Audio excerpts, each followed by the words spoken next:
우리가 이제 엄마들의 체력과 컨디션에 가장 영향을 주는 요소가 뭐냐면 저는 음식이라고 해요.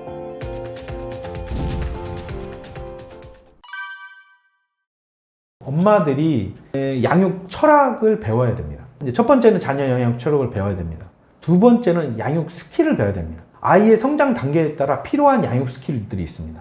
또 세 번째는 양육 스트레스 관리를 배워야 됩니다. 근데 이걸 못 배웠다는 거죠. 자, 첫 번째 양육 철학에 관해서는 한국에서 가장 강력하게 작동하고 있는 지금 현재 양육 철학이 있습니다. 그게 뭔지 아십니까?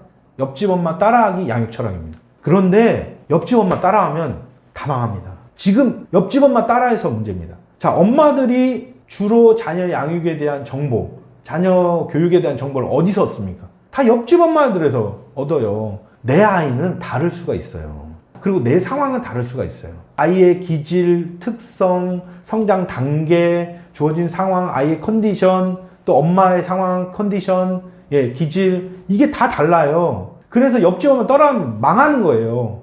그게 망하는 겁니다. 그리고 이제 양육 철학에서 나는 진짜 어떤 엄마가 되고 싶으냐, 또 나는 어떤 엄마이냐, 그리고 중요한 거 하나, 나는 어떤 딸이었냐, 이런 것들이 종합적으로 이 양육 철학에 영향을 미치거든요. 그래서 이런 것들을 다시 재정립해 봐야 된다, 이렇게 말씀을 드리고, 두 번째는 엄마들이 배워야 될 게 양육 스킬이에요. 그 중에서도 제가 가장 강조하는 양육 스킬이 관찰입니다. 제발 관찰하세요. 아이를 관찰을 안 해요. 관찰을 어떻게 남편과 아내가, 제 관점에서는 어떻게 부모가 아이를 관찰할지 관찰 워크숍을 하라고 제가 말씀을 드리고 싶습니다. 어떻게 하는 방법도 알려드리고요.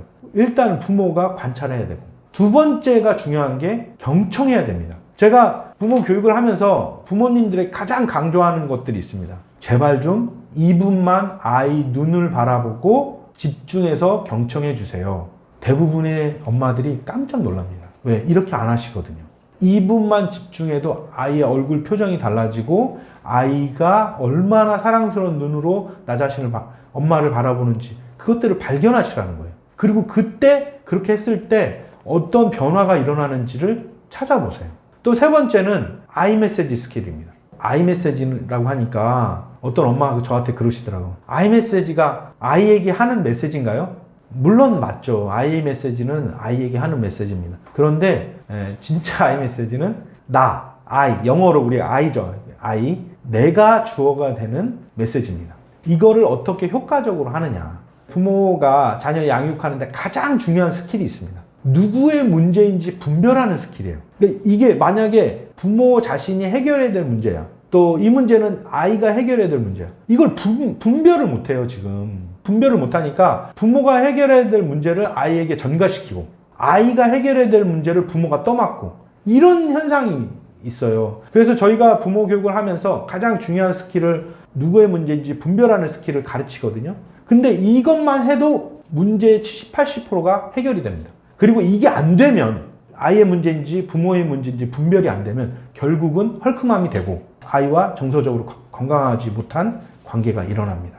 세 번째, 부모들이 배워야 될 게 감정 관리, 감정을 조절할 수 있는 감정 스트레스를 관리하고 특히 감정을 조절하는 이런 훈련들을 받아야 됩니다. 근데 이런 받아본 적이 없죠. 감정에 대해서 체계적으로 가르치지 않죠. 저희 부모학교에서 감정을 체계적으로 가르칩니다. 어떻게 감정을 인식하고 그 감정의 이유가 뭔지, 또 감정에 이름표를 붙이고 감정을 적절하게 표현하고 감정을 조절하는 스킬들을 가르칩니다. 그래서 결국은 우리가 감정의 노예로 사는 게 아니라 감정의 주인으로 살면서 아이들에게 그것들을 자연스럽게 가르치는, 이것들이 필요한 거죠. 이런 것들을 배워셔야 되는데 이게 지금 뭐 전혀 안 되니까 우리 대한민국 전체적으로 문제가 되는 거 아니겠습니까?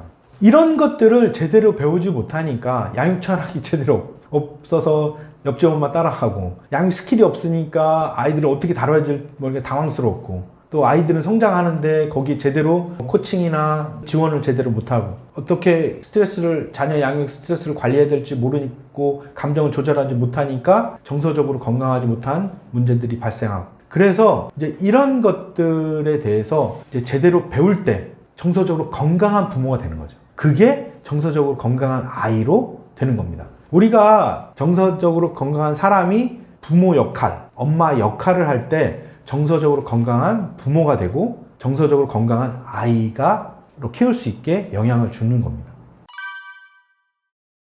그 사람에게는 따라하기 세포가 있습니다. 이걸 소위 말하는 거울세포라고 우리 뇌신경을 연구하는 신경세포 과학자들이 발견한 건 사람에게는 따라하는 이제 세포들이 있는 거죠. 마치 이제 남들이 웃으면 같이 웃고 하품하면 같이 따라서 하는 이 따라하기 세포들이 있는데 아이들이 따라하기쟁이들이에요. 그대로 따라합니다. 그대로. 엄마의 좋은 것은 좋은 것대로 따라하고 나쁜 것은 나쁜 것대로 따라하는 거죠. 엄마가 화를 내면 결국 아이들도 화를 내게 됩니다. 무기력하게 되거나 화를 내는 거는 동일한 얘기거든요. 에너지의 방향이 밖으로 나가냐 안으로 오느냐 이 문제인데 아이들이 그대로 따라합니다. 그래서 사춘기 아이들이 결국은 화를 내거나 무기력하게 되는 겁니다. 아니면 방어적이 되는, 이게 스트레스 반응들을 나타내는 거죠. 그래서 정서적으로 건강한 부모가 되면 아이들도 정서적으로 건강한 상태가 되는 겁니다. 한국에 엄마가 부정적인 중독 현상들이 일어나는데 이 대표적인 게 저는 헐크맘 현상이라고 얘기할 수 있습니다. 헐크맘 현상은 다시 말해서 감정에 중독된 겁니다. 분노의 감정에 중독된 거고 자책의 감정에 중독된 겁니다. 이게 반복적으로 일어나는 거죠. 분노하고 후회하고 자책하고 우울해하고 또 분노하고 이게 이제는 어떤 상황만 되면 자동적으로 일어나는데 결국은 이걸 헐크맘 현상이라고 했지만 사실은 감정 중독 상태다. 우리가 중독이라고 하면 결국 예를 들면 마약 중독, 알코올 중독, 무슨 중독 여러 가지 중독 현상은 뇌 과학자들이 말하는 바에 따르면 뇌에서 그 상황에 대해서 신경 전달 물질이 나오는 거거든요. 그 신경 전달 물질이 온몸을 휘감으면 그 중독 상태가 이제 계속 느끼고 싶어 하는 거죠. 우리가 설탕을 먹으면 설탕에 관련된 신경 전달 물질이 나와서 기분이 좋아지는 거죠. 그 당이 떨어지면 다시 우울해지거나 화가 나는 현상이 일어나는데 이 감정 중독 상태에 지금 엄마들이 빠져 있다. 두 번째는 우리가 이제 엄마들의 체력과 컨디션에 가장 영향을 주는 요소가 뭐냐면 저는 음식이라고 해요. 근데 음식 중에서도 자 생각해 보세요.